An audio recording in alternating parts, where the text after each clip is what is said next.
Welcome to Doing Time with Joe. I'm your host, Joe Baker, back again with another episode, y'all. Whenever anybody wants to become a member of the org, man, it's a lot of things that come into play when that process is kicked off. It's more intense than a lot of people would want to believe, but a lot of times people can slip through the cracks. So I'm going to be sharing with you a situation where we had a guy that wanted to become a member of the org back in the day when I was still in rotation, and how that process played out for him, right? So just sit back, relax, and enjoy this show, y'all, because I think this is going to be one that you really trip out on, right?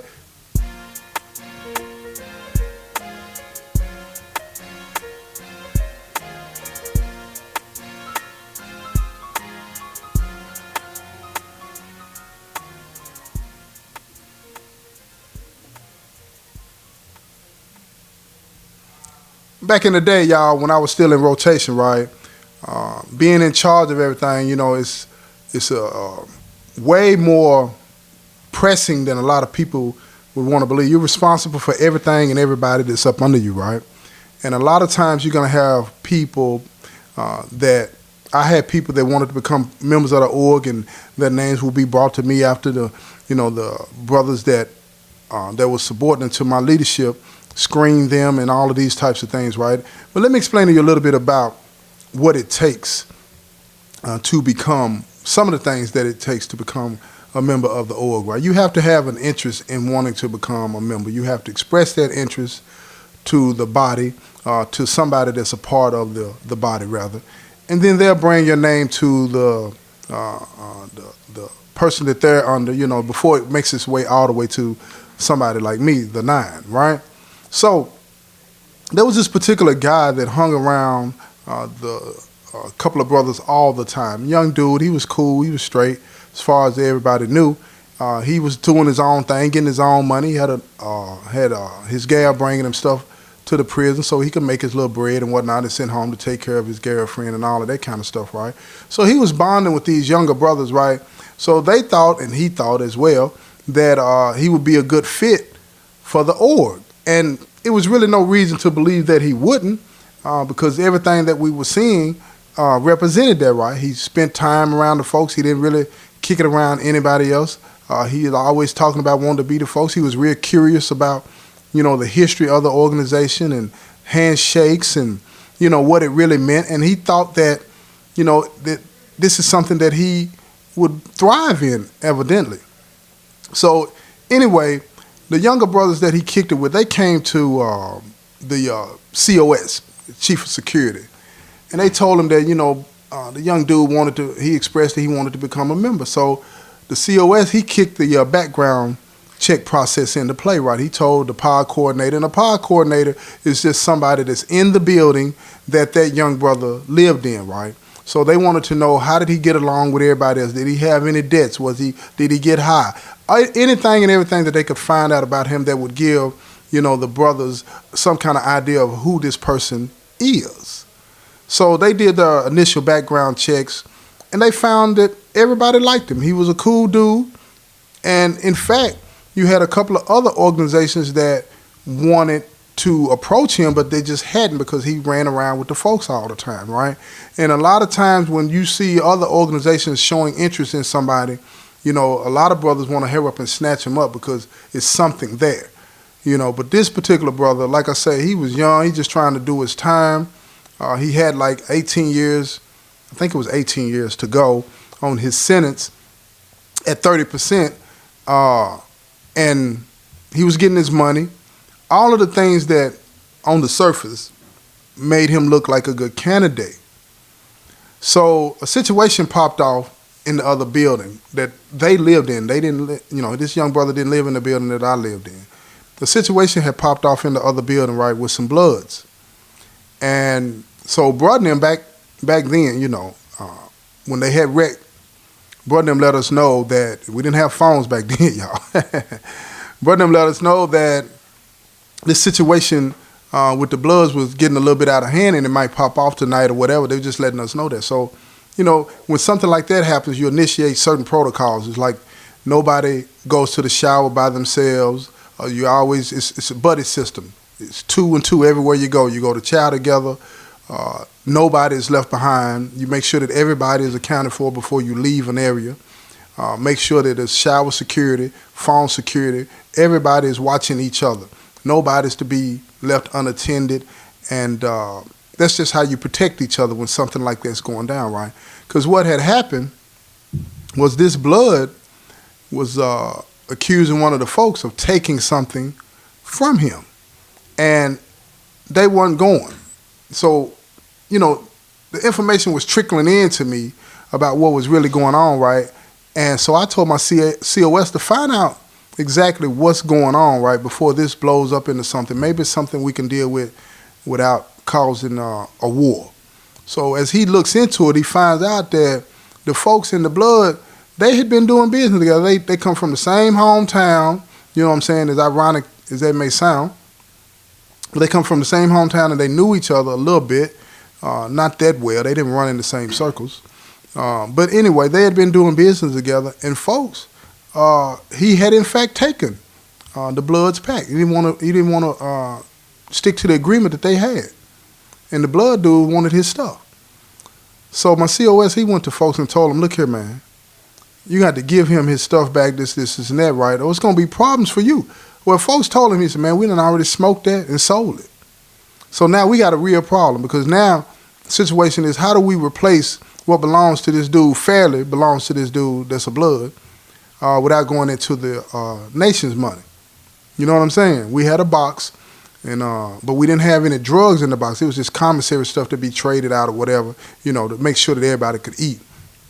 But any drugs or things like that, right, where everybody made their money, I didn't require that to be a part of it. You didn't have to pay your dues with that, so on and so forth. And I never interfered with how anybody got their commerce. I never did that. So if you over here selling drugs, that's you doing drugs. Even though you might be part of the org, you're not selling the drugs for the org. You feel what I'm saying? So anyway, so we had a meeting and we were talking about what to do about this brother that had actually taken something that didn't belong to him and smoked it up and sold it. So we gathered the money we took the money from him that he said he had made, and we tried to see if that would be suffice for the Blood. And he wanted his stuff, because he had arrangements that he had made to do this and do that. And plus, I guess he wanted to get high too. He didn't want no money. He wanted his stuff. So I told the OG on Blood, I said, "Look, man, let me look into this a little bit more, man, and I'm going to figure out a way to work this out." And he agreed with it, and you know what I'm saying? And when we left, I thought everything was going to be fine. Well, that night, in the pod where they all lived, separate from me, it popped off. The Blood dude bombed on the folks. I'm talking about went at him, and they are jacking. So here comes this young dude that wants to be a part of the business. He comes to folks' aid. He jumps in the business, and they are all jacking in this pod. I'm talking about it is going down. You know what I'm saying? And from what I was told, the young brother is holding his own. Pocket knives is coming out. He jacking. He didn't even have a pocket knife. He jacking. Because one of the reasons he didn't have a pocket knife is because he wasn't a part of the org. So they're not going to give him a butcher when things are going on, right? He just jumped in the middle of the fight because he had been hanging around the folks. He didn't have to do that. So this made his stock go way up as far as him becoming a member. So anyway, after the fight is done or whatever the case may be, police come in, take everybody to the hole, take everybody to the clinic. Everybody gets patched up, and everybody's back on the compound except for folks that got into the fight, the original people, the folks that got into the fight with the Blood. Both of them are still in the hole pending an investigation, because they want to make sure before they let them out that this is not going to escalate into something bigger, right? So they're still in the hole, but now this young brother that wants to become a part of the org, everybody's talking about how he stood his ground and he held his own, and he didn't have to do that. Because now you got the Bloods looking at him cross-eyed. He's a peon now, so the Bloods looking at him cross-eyed, but we're like, shoot, we're going to go on and make him the folks. We're going to go on and make him the folks. So now a date is set, you know what I'm saying, for him to be blessed in, right? Because they started blessing people in, then you didn't have to get beat down to get in, right? So a date is set for him to be blessed in. We've selected the person that's going to be in charge, his blesser, the person that's going to be in charge of teaching him. And his blesser is the one that he's going to be under, They're going to make sure he learns all of his pieces, what he needs to know, the history of the org, how to stand, the handshakes, all of the things that make you a gangster.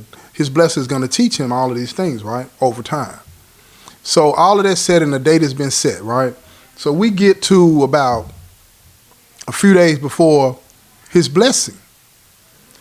And folks and the blood, they get out of the hole. So now they've been in the hole talking. They cool now. Now we got to work out something to where we still got to, folks wants to replace the little weed that he took from the blood dude, right?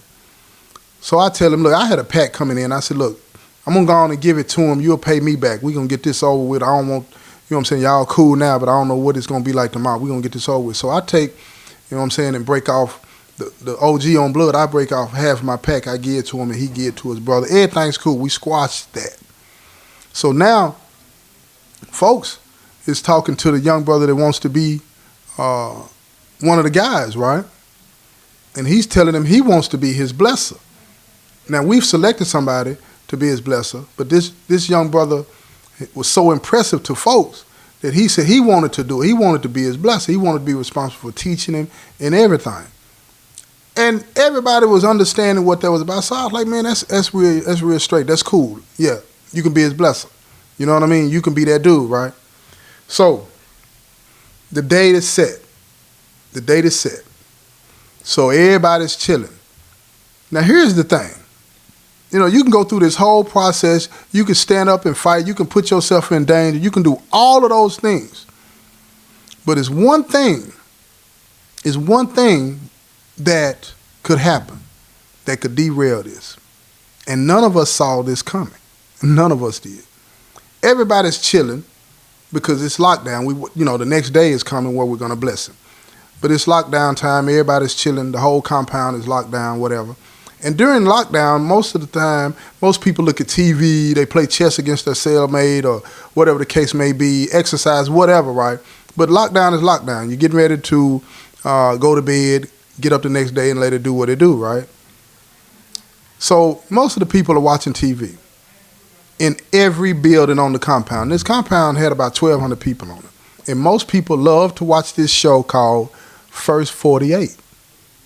Now, this show, First 48, is about people that have been captured or accused of a particular crime, and they are being interrogated by the detectives that are investigating the case.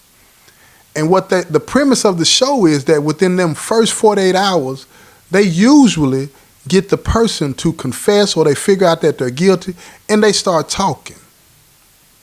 And lo and behold, everybody is chilling, watching First 48. Except me. Now, I didn't get into that stuff. Now, about 9 o'clock, you're starting to hear people hollering, man, you see that?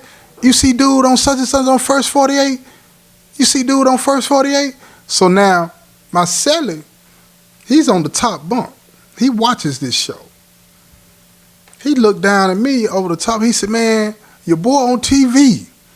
I said, what you talking about? He said, look, bro, y'all trying to plug. I said, for real? I flipped my TV over there, right? Because I had a peon in the cell with me at the time. He wasn't the folks. But he knew what was going on. You know what I mean? I flipped the TV on. He's sitting in the interrogation room with 2 detectives. He breaking down. And as soon as I turn on that, like I said, I see him breaking down, but it's going to commercial break. So when the show goes to commercial break, my cellie starting to feel me and said, man, dude done caught a body, and he telling on his child partner. He telling them where he is, where to go get him, and this and that. I said, nah. I said, oh, no, he ain't doing that. He ain't doing that. He said, man, I'm telling you, wait till they come back on. You gonna see. So I'm sitting there, the commercial break is over with. The show comes back on. And then they do a little backstory to catch people up like me, I guess. Talking about that he had said this, he had said. And I'm sitting there looking like, oh, man, we got a problem. We got a problem. You can almost do anything other than that and become the folks. Real talk. Real talk. Being a gangster is about being as cruel and as manipulative as you can be towards the opposition and peons, right? Loyalty to the family is defined in that way, right? So I'm looking at this, man, and I'm sitting here saying, I wonder if everybody else is seeing this. And true enough, it was. Everybody, it was true. Everybody else was watching the show. Now, the next morning, we come out. They waiting, because I usually get my reports about 6 and 6:30 from my number 2. So he comes into the pod. He said, man, you already know, don't you? I said, man, I seen some of it catch me up. So he starts giving me the rundown. And this is pretty much what my celly said that night. And I'm standing there the whole time shaking my head. So I said, man, let's walk. So we walked a lap, you know what I'm saying, on the compound while everybody else was at shower. You know, they used to let you do that. So we walk in the lap, and I'm saying, man, so how we going to handle this, man? He said, bro, it ain't number one way to handle this. He can't become the folks, that's for sure. I said, man, but this brother's a good dude, man. He just messed up. He got put under the pressure. He said, be that as it may, he said, he can't become the folks.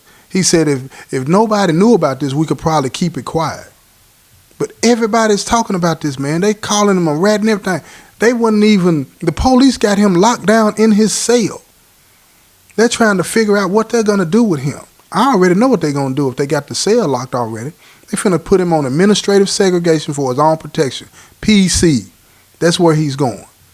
Now, PC, protective custody, is where they put you when you've come to them, you've gone to them and said your life is in danger. Administrative segregation is when you haven't gone to them, but they get evidence that your life is in danger and they snatch you up on their own. And there's nothing that you can do. There's nothing that you can do. If they know about some threat to your life, or they perceive it to be a threat to your life, they're going to come and lock you down against your will, man.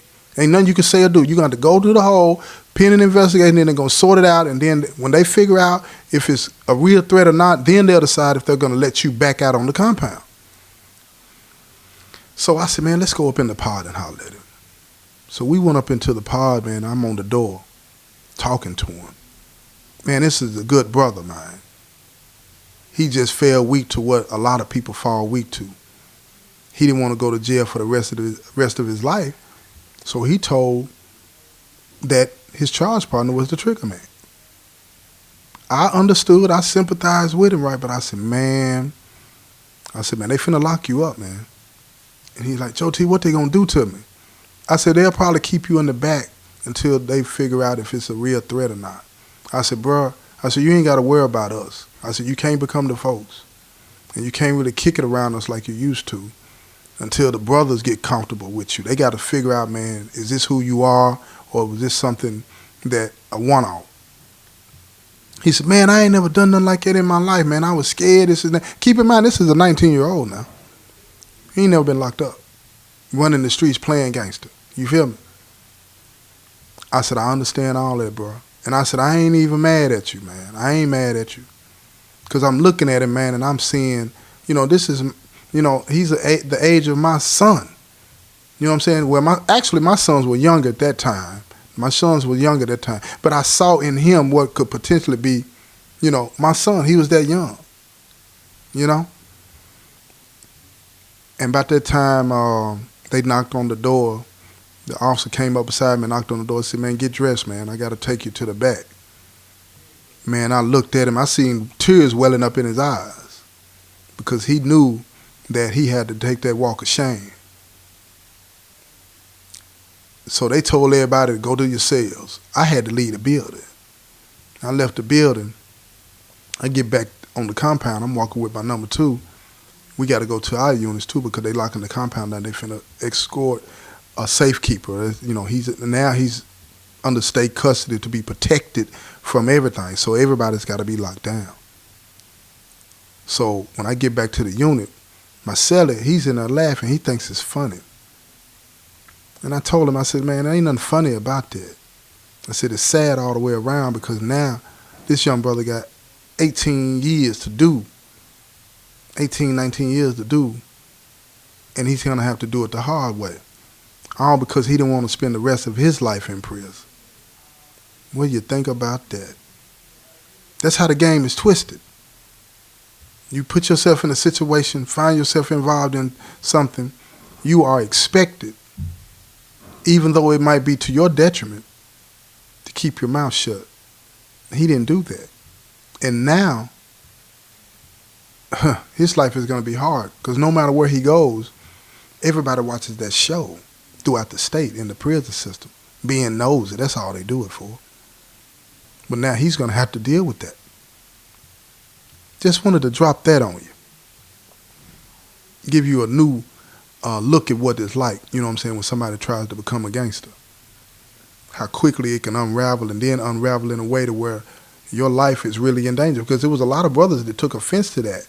They're like, man, this lying-ass rat and snitch this. They saying all of this and that. And I'm trying to appeal to them like, look, man, you never know what situation you're going to find yourself in. I wouldn't have done that. Yeah, you wouldn't have done that. I guess not. You in here for a dope charge. You talk what you wouldn't do when they talking about cranking up at a lecture chair or a life sentence without parole. Who knows what you would do? Imagine that. Just wanted to drop that on y'all. See what you think about that. Hit me up in the comment section and tell me what you think about it, y'all. It's a real tough situation. This has been another episode of Doing Time with Joe. I'm your host, Joe Baker, and I say peace, y'all.